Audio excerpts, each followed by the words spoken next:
Two peas Two in a peas in bong. a bong.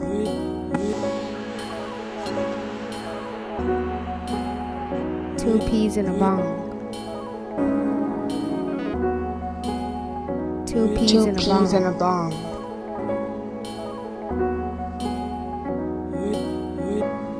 Two peas and a bong.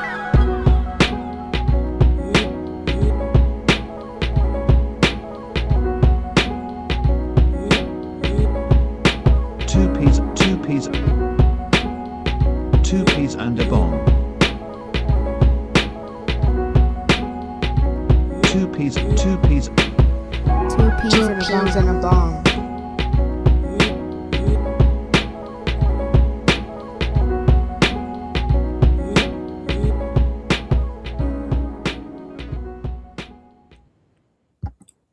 Welcome to Two Peas in a Bong. It's your boy KP. I jumped in here real quick, man. We've missed a lot. A lot's transpired. There's a new NBA champion. Shout out to New York Knicks, first time in 53 years.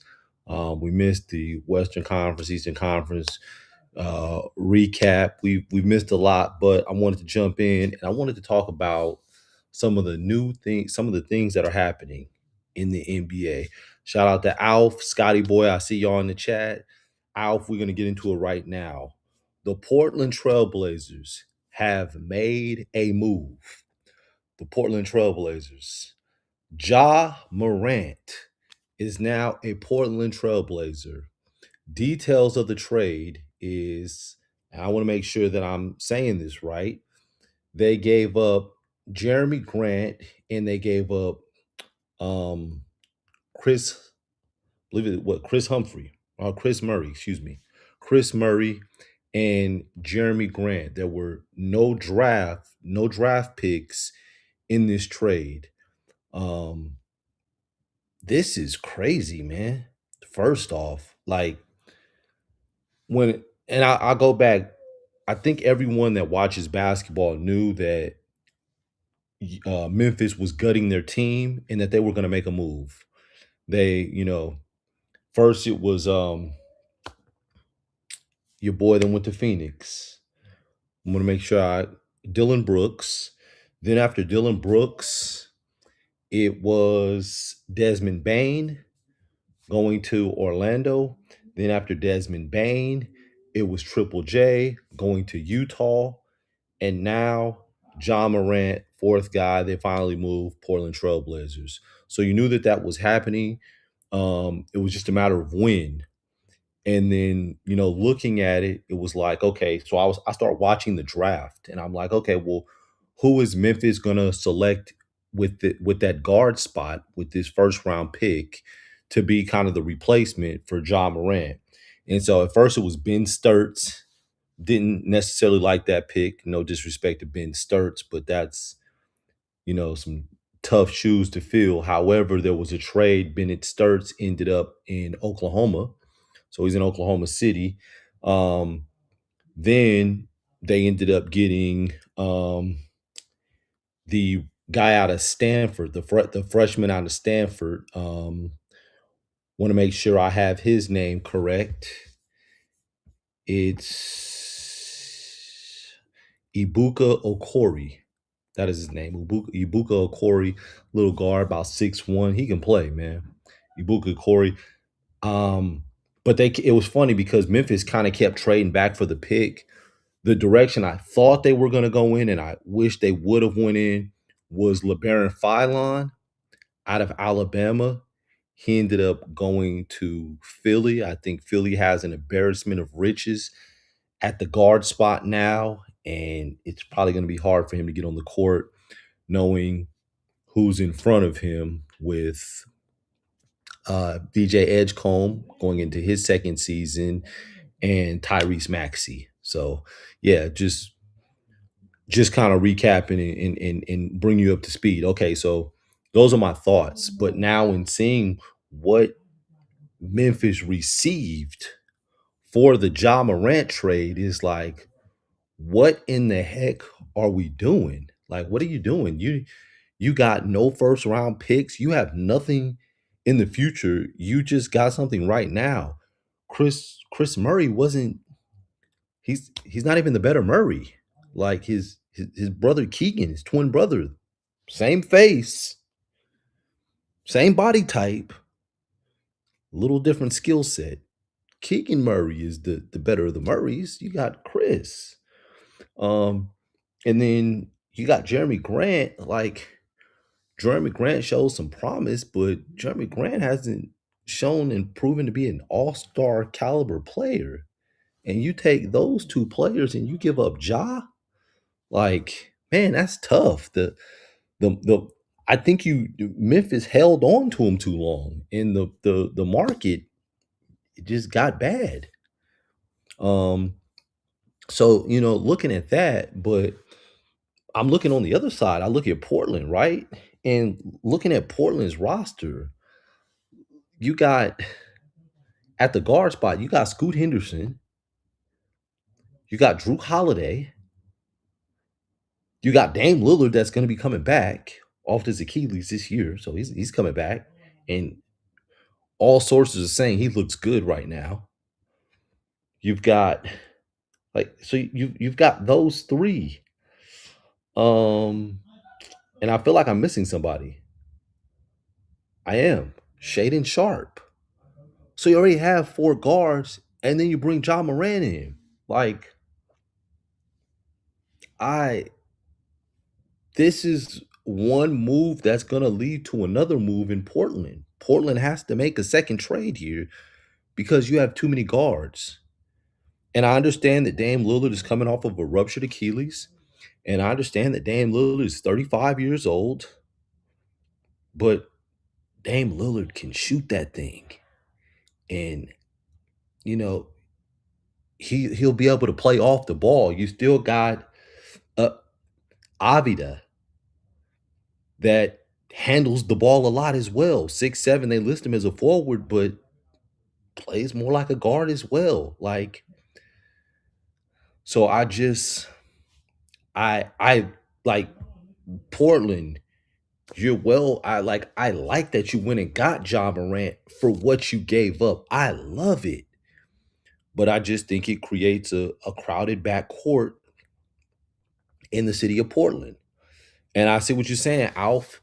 Alf is the Portland Trailblazer fan here in the chat. Shout out to Alf. Alf is saying that they're still in talks with Jaylen Brown. So maybe they give up some guards, but I don't think that Boston goes for that because Boston is saying that they want a big. So yeah, I don't see that happening. That'll be very interesting, but I don't know. I mean, tell me if I'm tripping. If Portland, if that's enough, or if Portland has too much of the backcourt, like like you got Caleb Love that you got last year. That's young. Like, what is it? And Alp is saying, send them Chinese yo kick. They don't want that, man. And which I'm kind of surprised in Boston because I thought that they had a pretty good big. In I want to call him Kudoba. I know that's probably not his name. I'm butchering it. But he's the dark skinned guy from Portugal. I thought he was solid. He, gets in foul trouble. Nah, you can't sign and trade Robert Williams, man. Robert Williams came from Boston. Yeah, Cada, that's it, Cada. Yeah, you can't trade Robert Williams. Robert Williams was they shipped Robert Williams out. They don't want to do a reverse trade. No, that's no trade backs. Cada. Yeah, I actually thought Cada was all right. I think who's not working is Vucevic. And I don't know if it's fit. I don't know if it's speed. I don't know if it's because he's not a rim protector or if I don't know what it is, but he isn't quite cutting the mustard over there in Boston. I remember he had like one good performance against Philly, and that was it. But actually, when the Vucevic trade happened, quiet as kept, I thought that was one of the better acquisitions that happened during the trade deadline, and it just hasn't panned out, and it just seems like Boston wants to go in another direction. Um, and he's like, Alf is sitting there saying that he believes that Boston would take Robert Williams back. Boston love Time Lord. That's what he's saying. But yeah, it'd be interesting to see, man, who Portland trades and what additional move they make in the future, because I think an additional move is going to happen in Portland. But I know you mentioned something about Jaylen Brown, right? Um, the Jaylen Brown situation in Boston, that's an interesting dynamic as well, man. Wait, before I go there, let me see, let's see. Alf is saying something. He's saying Scoot Sharp and Time Lord, who was Robert Williams. He's saying in 4 firsts for Jaylen Brown and Sam Hauser. 4 first rounds. Damn. What year are the first rounds? Let's yeah, let's focus on this for a little while. What year are the first rounds? Are we talking like 27? Okay, so Alf is saying that um the 28 and the 30, those are Milwaukee picks, unprotected. Okay. The 28 is Orlando. Okay. And okay, so the 28 Orlando pick, unprotected, and the 32 lottery pick, lottery protected Portland pick. Huh. Now, are you saying these picks, the first one, the both the 28 and the 30 pick, are you saying that those picks come from Milwaukee, or are you saying that Portland's picks go to Milwaukee? Because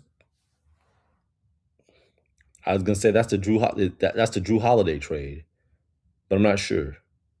Is that the Dame Lillard trade? So they have do they have the 28 and the 30 from Milwaukee from when Dame Lillard went to Milwaukee? Is that what you're saying? And are you saying the 28 is to Orlando unprotected? That pick is from Orlando. Are you saying that? So in other words, these would be the 4 picks that the Boston Celtics would get. Okay, yeah. So these would be the 4 picks from the Boston Celtics. Gotcha. Okay, so they get a 2028, they get two 2028s, a 2030 and a 2032.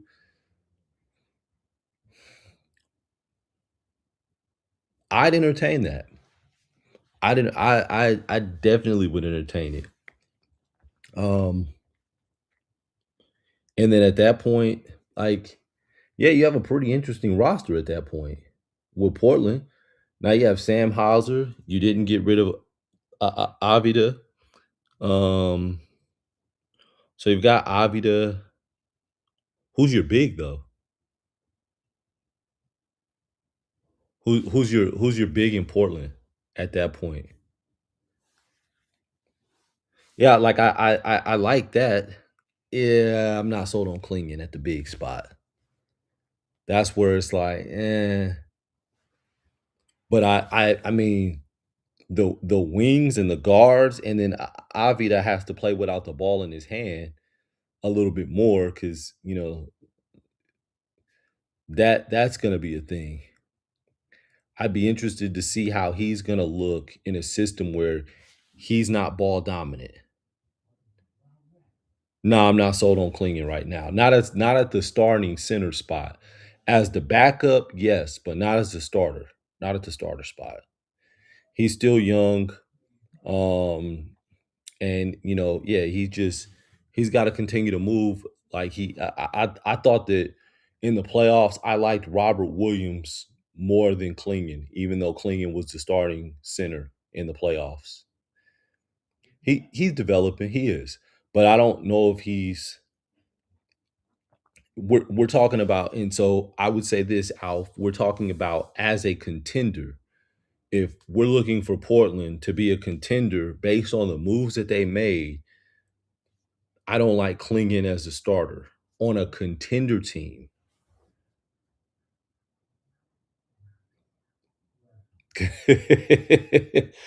I'm sorry, y'all. I'll pull up the comments that he's saying as Alf is trying to argue his points. I understand that he matched up with Wimby, um, but look, they're the champions of the West, so they're not going anywhere. You're gonna have to continue to match up with him if you're looking to make a push to represent the West. Um, you look at somebody like Oklahoma City. Oklahoma City went and drafted Ademara, that's 7'3", just so that they could match up. So, like Oklahoma City understands, like, look, San Antonio, we got to beat San Antonio. And that matchup was just to take them over the hump. So it's like, um, Portland, you're making moves. And I like the moves that you're making, but we got to address the center position if we're talking about really being contenders.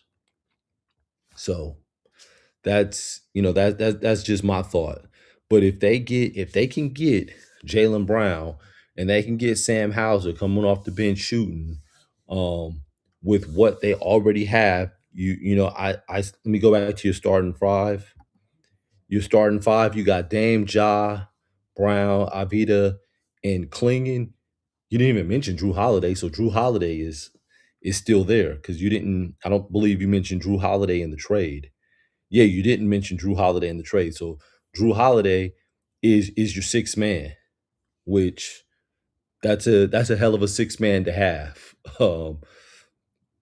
You got, I mean, or you could you could start Drew, and maybe take the time to see how Dame is looking, or do some load management to where he's not breaking his neck to get back. Um, yeah, I'm not a fan of Kamara either. Not a fan of Kamara.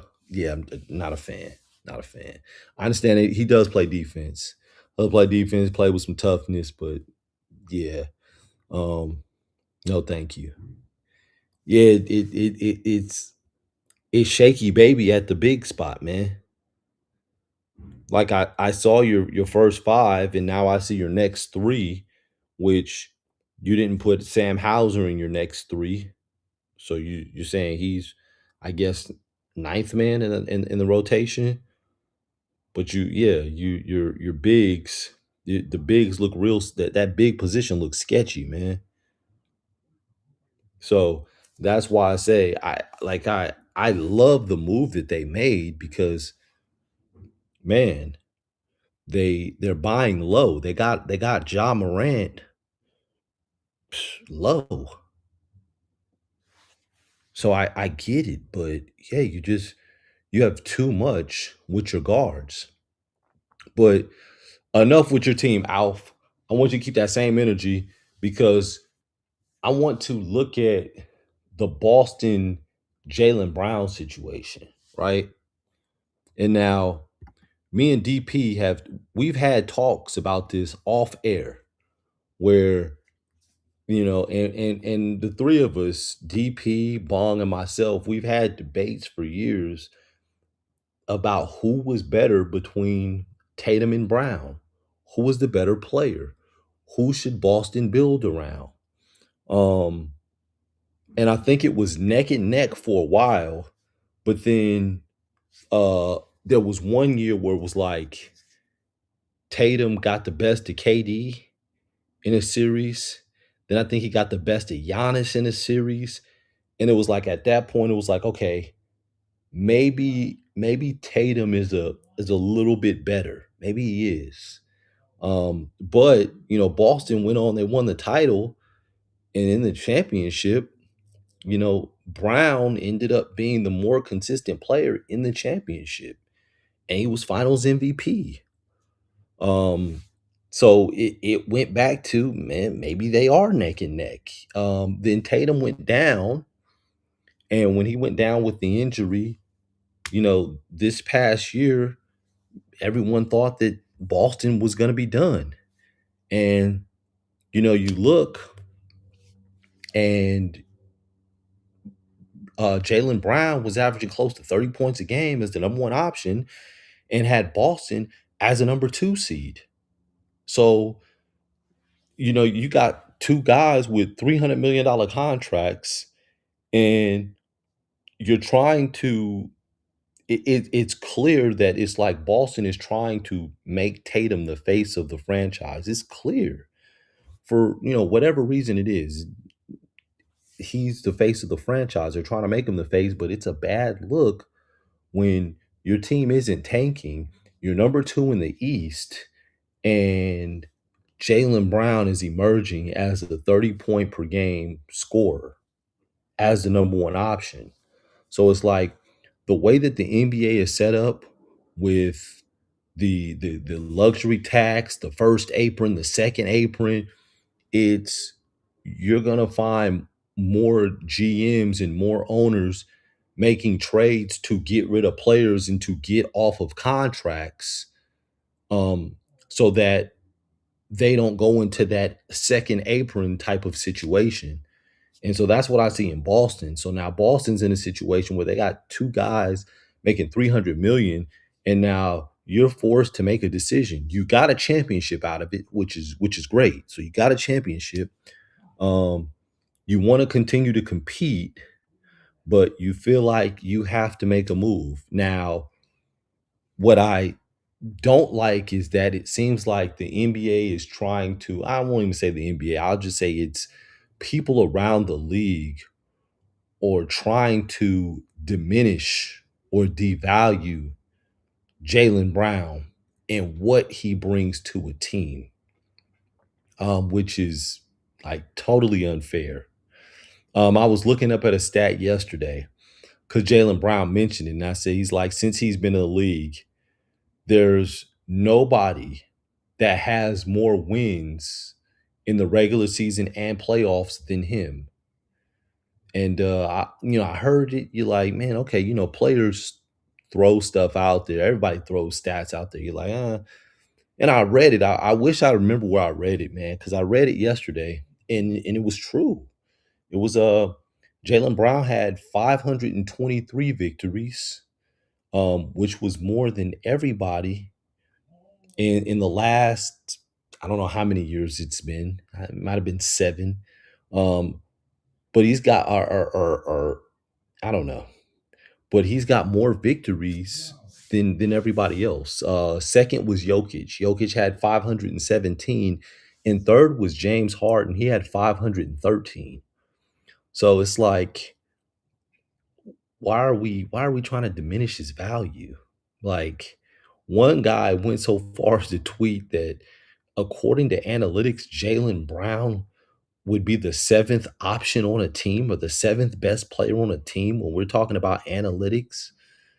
And so now you have to really start to ask yourself, how how like what is there a real value in analytics? And if there is, like, what's the value? Because, you know, according to analytics, the mid-range jump shot is the worst shot that you can take. It's the worst shot that you could take according to analytics. You look at the playoffs in the NBA Finals, they took a lot of mid-range shots. So you see that shot being taken. Um, Two-time MVP, who is, supposedly very efficient. He's a mid-range shooter. He's a mid-range assassin, a savant at that mid-range. So it's is the mid-range really the worst shot in basketball? Like, I don't know. Doesn't make sense to me. Your prolific scorers, your Michael Jordans, your Kobe Bryants, your Tracy McGrady's, your Rip Hamiltons. These are mid-range shooters.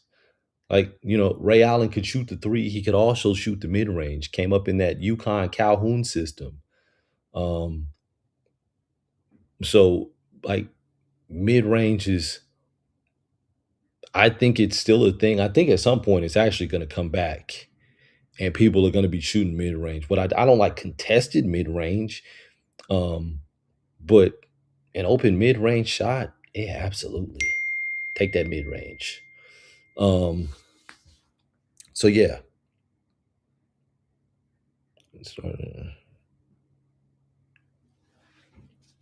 And so I'm sorry, Alfred said something a while ago. I don't even know if he's still here.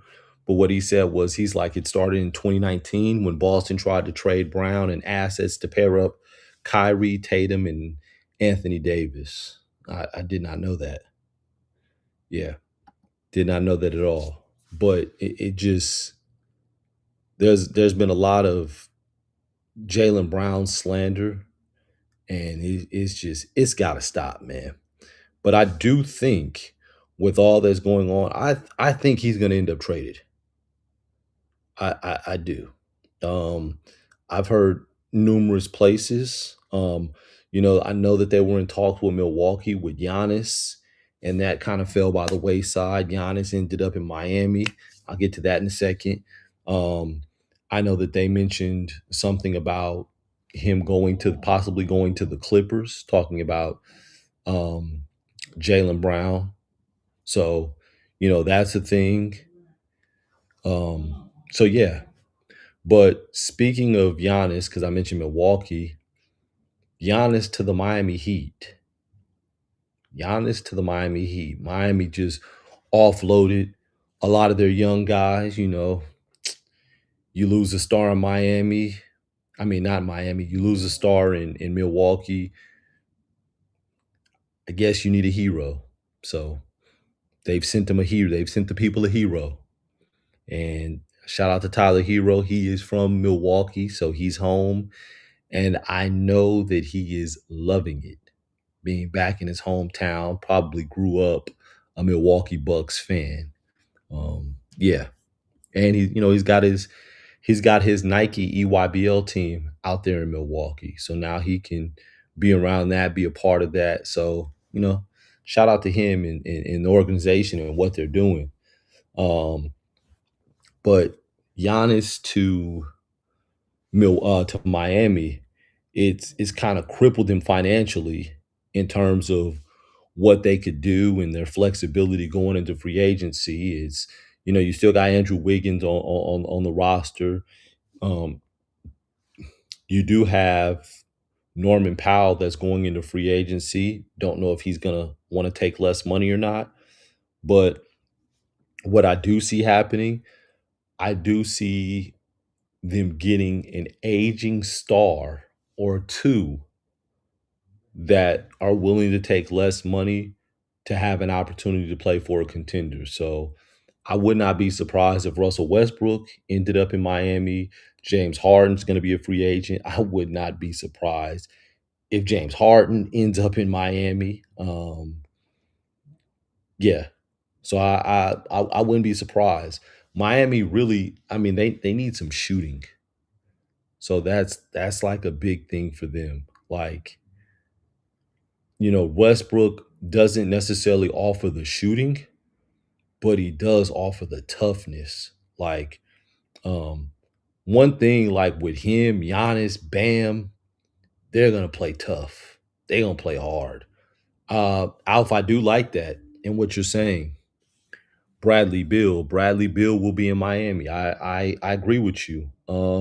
Because Bradley Bill is still being paid. I believe it's like $19 million a year from the Phoenix Suns. The way that he stretched his contract out has allowed him to continuously get paid. So he hasn't played for the Suns for a little while, and I think he's like the fourth highest paid player on the roster, on their payroll, according to their roster, because he's not on their roster. So I could see Bill in Miami. So you get Bill, you get James Harden and take less. You get Westbrook to take the minimum. Like, I don't know, man. It might look kind of interesting in Miami. Um, and then Alf is asking me about the Miles Bridges trade. So Miles Bridges went to Phoenix, right? From Charlotte.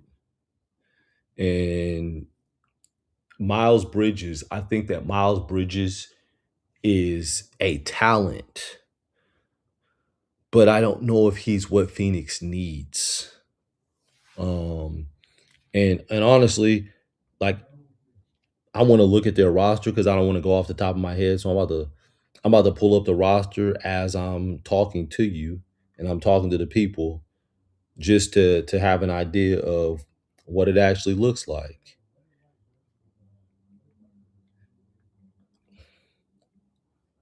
Let's see here. The Suns roster. You got Devin Booker. You got Kobe Bryant. You got Miles Bridges. I mean, first off, are Miles Bridges and Dylan Brooks gonna get along? That's my first thought, right? Um,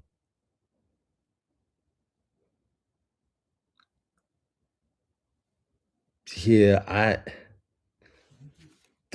don't think this does anything for their roster besides adds more, that's a $25 million salary.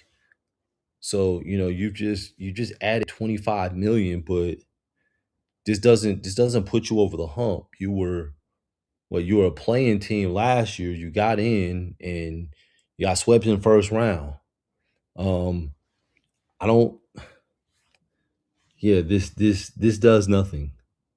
This does nothing but just, you know, you're just paying more money. I mean, it makes you exciting because Miles Bridges he's gonna get some dunks, he's gonna run the floor, like, get some buckets. It makes you exciting, but in the grand scheme of things, it does nothing. Like, it helped Charlotte because Charlotte was able to get that money off their books. So it did help Charlotte. Speaking of Charlotte, they did make another trade. Um, and that was they traded LaMelo Ball to the Minnesota Timberwolves. So yeah, you got LaMelo Ball, Minnesota, and I want to look at their roster. They traded for another. Let me see. You're asking that question. If they traded for another first rounder down the road, I'll look up the details of the Miles Bridges trade while I'm kind of gathering my thoughts on this LaMelo Ball trade to Minnesota. All right. Um, the details of the trade: Michael Bridges. They got 2 future first round picks. Phoenix did. And 2 future first round picks to the Phoenix Suns in exchange for Grayson Allen, Royce O'Neal, and an unprotected first round pick. So Phoenix got a 2029 first round pick and they got a 2027 pick. So they're getting 2 first round picks. And Charlotte is getting Grayson Allen, Royce O'Neal, and a 2033 first round pick, unprotected. So yeah, I don't necessarily like that trade. For Phoenix, I don't. And then for Charlotte, Royce O'Neal defensively is a problem. Like, it is I've heard that from people around the league for many years. Like, defensively, he's a problem. And he's learning how to shoot. Uh, and Alf is talking about that 2033 pick. Alf, he's not a fifth grader now, man, because college has just implemented the 5-year rule. So, players are going to start coming to the NBA older. So it may not be a fifth grader. He may be in 8th grade. uh, but anyhow, the Minnesota Timberwolves, right? They made a trade with the Charlotte Hornets for LaMelo Ball. So you got LaMelo Ball, you got Anthony Edwards. A lot of people there seemed to be a lot of excitement about this pick. I'm gonna be honest with you. I don't like this pick. I don't like this trade. I'm not feeling this, man. I'm not. Like, you just resigned Io DeSumo. You, you know, so you got Io DeSumo. You've got Bones Highland that was playing pretty good in the playoffs. You have Terrence Shannon Jr., who's blossoming and becoming better and better each day. Those are three guys I mentioned. I didn't mention Anthony Edwards, but you got those three guys. You got AE, and now you bring in LaMelo. Like, I don't like this. And Alf is disagreeing with me because he's saying LaMelo in Minnesota is a beautiful fit. I don't like it because you've given up your front court. Like, you've gutted the front. So say what you want about Julius Randle in this year's playoffs. He still had value. You got rid of him. Okay, so if you're getting rid of him, you're like, okay, well, we got Big Jelly. And Big Jelly, Nas Reed, for those that don't know, it's his turn. It's his time now. He's not the sixth man of the year. Now he's going to be a starter. Well, you just traded him too. So now your front line, you got Jaden McDaniels. Like, I like Jaden McDaniels. Who you pairing with him? Like, who are we pairing with him? That's like at your. I don't know if Jaden McDaniels is 7 feet, man. I know he's tall. I know he's got a long wingspan. I know, but yeah, like, now that you don't have you lost those two pieces. You still have Rudy Gobert, and I understand that he's a defensive presence. He can give you some on offense, but to me the problem is like when you had Nas Reed and you had Julius Randle, you could play them at the 4 and the 5 with Jaden McDaniels, and you could get away with playing small ball, and you could sit Rudy Gobert. Now you've lost that luxury of really playing small ball with Gobert on the bench, and there are times that Minnesota wants to sit him down because he doesn't fit into the scheme that they're actually running.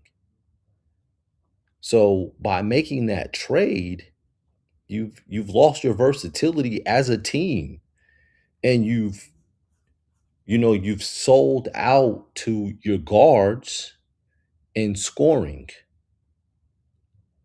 So that's how you doing, Nunya? What's going on? So that's my issue with that trade. Yeah, man. Nah, man. You come on, man. You Joan Behringer sounds like a baseball player, man. You not sold, man. Like, come on, Alf. We like, come on, dog.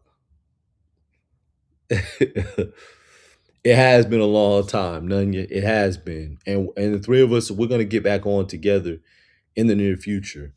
But like, come on, man. Their front line is man, it is thin. It is. They looking real thin on the front line, like Annie Marie Johnson thin. And for those of y'all that don't know who Annie Marie Johnson is, look her up. It's looking thin like that.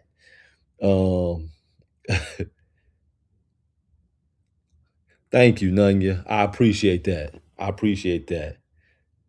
And Alf, you saying give the young guys a shot? Like, all right, so let's unpack that for a second. You're saying I want people to see what Alf is saying. Alf is saying he's young and big, he could do something. And then after that, he's saying, gotta give the young guys a shot. All right, so Minnesota, right? They lost to San Antonio, which okay, I get it. Edwards was a little banged up this year. You lose DiVincenzo. I get it. Um, they're they're not far off. They weren't far off. And then you just gutted your team, and now you're further than when you started. Um, you bring in LaMelo is going to be a fan favorite. He's going to put asses in seats, but LaMelo hasn't proven to play a winning style of basketball yet. Um, and now you put him in there with Anthony Edwards, who Anthony Edwards is trying to Anthony Edwards is trying to get to the next phase of winning. And I think it goes backwards, man. I think that front line I think it's going to get exposed because they just don't have enough. And Alf believes that they're better. Alf, I got to ask you, are you an analytics guy? Like, because I'm not like, I think that some things can be used, but yeah, I don't know. And Nunya, I understand what you're saying. They want Edwards to be off the ball more, but I think you had something with Ayo Desumu, which you re-signed. I think you had something with Bones Highland. I think you had something with Terrence Shannon Jr. I think you were building with that. I think that Ayo Desumu, if given an opportunity, I think he could have made a jump. You can't, you don't come off the bench and score 40 in the playoffs if you don't have something. And before he scored 40 off the bench in the playoffs, he had some 20-point games. He had some consistent 20-point games in the playoffs. See, I always like looking at the playoffs because the playoffs is like during the regular season, like you could see a guy drop 40 and literally be in the regular season and then be out of the league the next year. Look at Kenny Lofton Jr. Kenneth Lofton Jr. From Memphis. He would play for the Memphis Grizzlies. Kenneth Lofton played like the last game of the season and had like a 40 piece and is out the league. So like these guys can score, can happen, but in the playoffs, when the game slows down, and now like you're dead set on stopping a person, and you're seeing the same people in the same sets over and over and over, and you still have the ability to get buckets, like, nah, man, you're a bucket getter. And so, yeah, absolutely. Yeah, you mentioned Cam Thomas. Yeah. None you mentioned AC Earl. And Alpha's mentioning Cam Thomas, 24 points a game for 2 years. Couldn't get yeah. Yeah. Absolutely. Absolutely. Cam Thomas was a little bit different though, because Cam Thomas is more of an introvert, doesn't really speak. And I think he got a bad rap with his personality, unfortunately. So I mean, all things equal though. Um, yeah, you could so I don't really look at the regular season. I like to look at the playoffs and what people do in the playoffs. The playoffs tell me because the playoffs always tell me, okay, who's emerging as a star, who's gonna get paid in the next year or two, who's valued, all that stuff. I remember was it last year? Was either last year or 2 years ago? I was talking about the backup center for the San Antonio Spurs, kept mentioning that name when he played with Boston. Kept mentioning his name. And it's funny, his name is actually escaping me at this moment, but kept talking about him, and you look up and he went and got paid in San Antonio. But I could see it happening. Yeah, Luke Cornett. I could see it happening the way that he was being utilized and what he was doing in the playoffs. So, you look at someone like that, he was emerging. Talking about Io DeSumo, he was emerging. I think he kind of I'm not gonna say he takes a step back. I'm gonna say he doesn't take the jump that he could have taken had he have gotten more time as a player. But now playing alongside Anthony Edwards and LaMelo Ball, it's not going to be as easy. Nunya says, "So what's the Jalen deal coming? I'm worried. I don't want him to go." Yeah. So Nunya is a Celtics fan. Man. So I actually kind of weighed in on this right before you tapped in. Um, Alf believes that Jalen Brown's going to be in Portland. I'm going to give you a team. What I'm seeing. Sources are saying that Denver is trying to get Jalen Brown. That's what some NBA sources are saying. That don't be surprised if Jalen Brown ends up in Denver. Depending on what Denver has to give up for him, it's going to be interesting, because I think that they were in a situation where they were about to be in the second apron. And so they have to get rid of Cameron Johnson and figure out where Cameron Johnson's going to go. Now, I know when Jalen Brown goes there, they're going to have to find some kind of way to match the salaries because of how much money he makes. But that was one of the things that I did see, is that Jalen Brown could end up in Denver.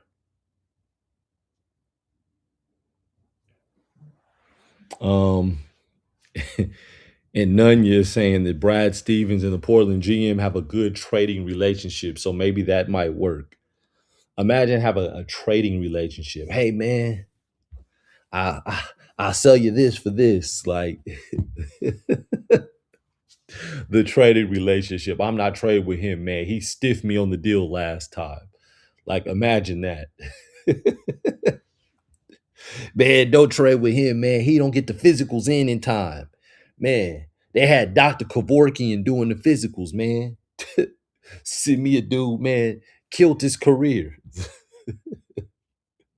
Man. Man, my goodness. But yeah, that I think Jalen Brown could end up in Denver. But I mean, I got a question for y'all. Where does LeBron go? Does LeBron really end up with the Warriors? Oh, him and AD, do they get to Golden State with Steph Curry? I mean, I don't know if y'all saw the report. They've already, what's his name, has already went to the office. Draymond Green, Money Green. Money Green went to the office and it's like, hey man, I'm gonna restructure my deal. I'll take less. If that means that such and such is coming, if Santa Claus is coming into town, Santa Claus, I mean the guy with the gray beard, LeBron. Yeah, so he'll take less if Santa Claus is coming to town. Him and LeBron are boys. I don't know, man. Could be interesting. Could be very interesting. If he ends up there or not. I know that 2 years ago, Bong from Two Peas in a Bong was actually saying that LeBron should go to Golden State, that it would be good for the NBA. So Bong was talking about this a while ago. So shout out to Bong, especially if this happens. I don't know. At first, I was thinking LeBron going to Phoenix. But I'm looking at the Phoenix roster. It doesn't look attractive enough, man. So I really don't know. But yeah, and then they're saying AD. Um, I'm look. Let me pull up that Washington roster. Let's look at that Washington Wizards roster. Washington Wizards. Give me a second. How much does LeBron make? That's what Nunya's asking. Well, LeBron's a free agent, so whatever he discusses.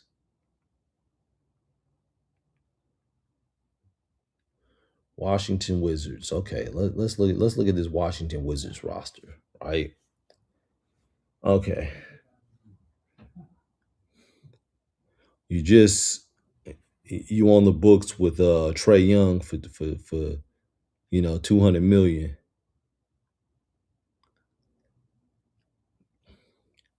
Alex Sarr. They put a lot into Alex Sarr, man. I think Alex Sarr is okay. I don't like him as the starter though.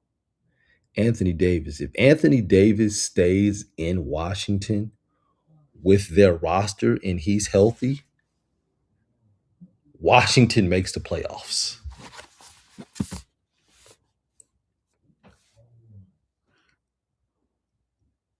And Nunya is saying that if LeBron is willing to take something manageable, then we'll try to bring him to Boston and maybe a sign and trade. Yeah, I don't want to do business with Boston. I'm a Laker fan. I'm a Laker fan first and foremost. We're not doing business with Boston. That's out. No sign and trade. Well, okay, let me get out my feelings. I'd rather do a sign and trade. That means we at least we got something for LeBron. Like, yeah, I can't have him go to Boston for nothing. So yeah, I'd be open to a sign and trade with you. But the Lakers, yeah, like, I mean, right now, man, we're going through gentrification. Our roster, I think we may have the whitest team in the league, and like we looking like 1950s Boston. I think we got 8 white guys on the roster, man. It's pretty interesting the direction that we're going in. Look and look, if we can win a championship with 8 white guys on the roster, hey man, sign the 8 white guys. But yeah, we're really white. We're really white. Says,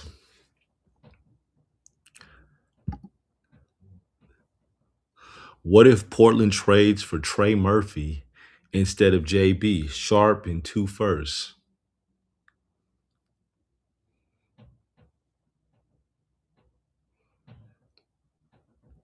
I'm just thinking about this trade scenario. Trey Murphy.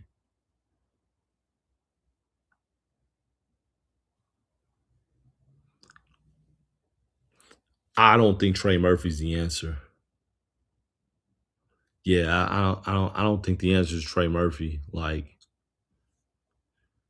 if you're Portland right now, well, I mean, and I ask you because you're a Portland fan, are you trying to become a contender, or are you trying to build to being a contender? Like, are you looking at a 3-year window, or are you looking at, I'm trying to win right now? Because it's 3 years. Like, I think John Morant's in year 4 of his contract, of his rookie extension. He's in year 4. So he's got this year and then he's got next year. So does Trey Murphy put you in a position to win in the next 2 years? So I won't say in 3. We got to go 2, because 2 is where you have Ja. You got Ja for 2. And if he doesn't take the extension next summer, then you probably looking at trading him in a year and a half before he goes and becomes a free agent and you get nothing for him. So now I ask that question, can you win with Trey Murphy in 2 years? And does it look like it's promising in 2 years? Like, because if it looks promising and the city of Portland is cool and John Moran is all right, then maybe he can stay. But after 2 years, Dame Lillard is now 37. So I don't know if Dame Lillard is still playing after 37, or what kind of player he is at that point in his career. So to me, if I'm looking at it, if you're going Jaylen Brown, that gives you a chance to do something in 2 years if you beef up that front line. If you get something besides clinging. And now let's see. This is what Alpha is telling me the lineup will look like. Lineup: Dame, Ja, Murphy, Avita, and Clingan, with Drew, Scoot, Kamara, Time Lord off the bench.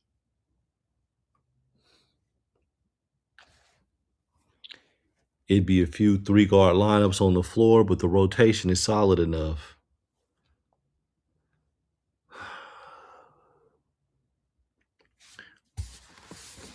Okay, so here's my question, though. Here's my question.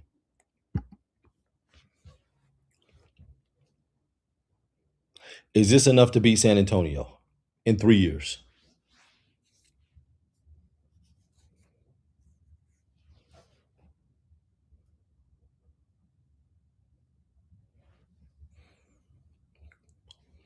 I understand that, Alf. Is this enough to beat San Antonio in 3 years?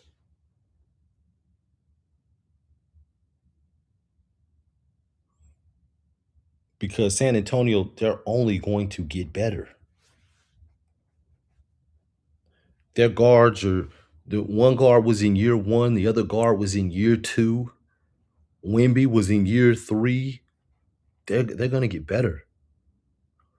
I think that Keldon Johnson is trying to, he didn't put his farm on Craigslist, and uh, you know he's looking for someone. He's talking to a realtor right now to see if he could sell his stuff and where he's going to take his livestock, because I think Keldon Johnson's out of there.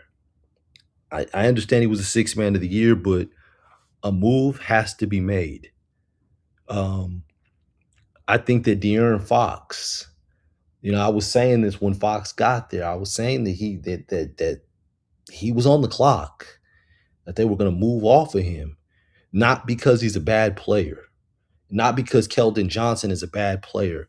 It's because of the way that the NBA has this apron and this salary cap structured for De'Aaron Fox. De'Aaron Fox he's making too much money. And so, and I don't think when I say making too much money, I don't mean he's making too much as a player and that he's overpaid. I don't know. I'm not saying that.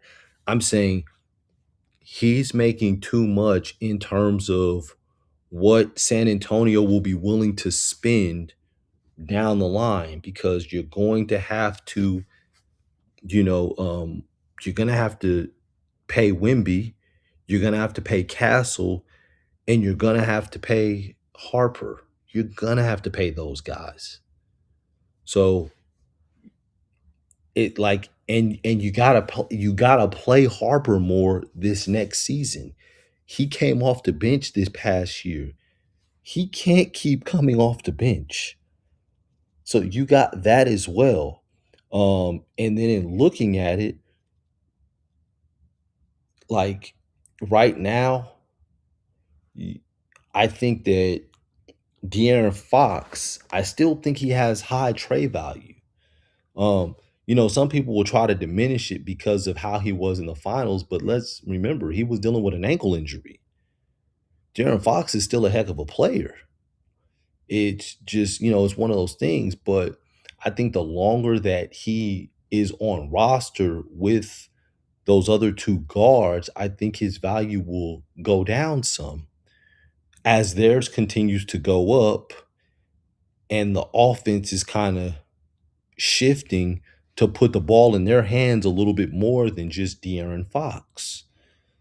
So, and with that, that will kind of bring his value down. So you got to trade soon while his value is still up. And you could say, hey, man, high ankle sprain.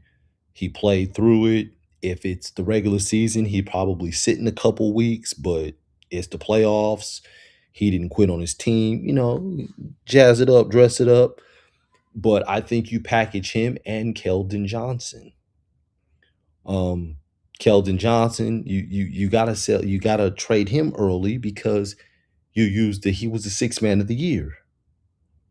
So his value is up as sixth man of the year.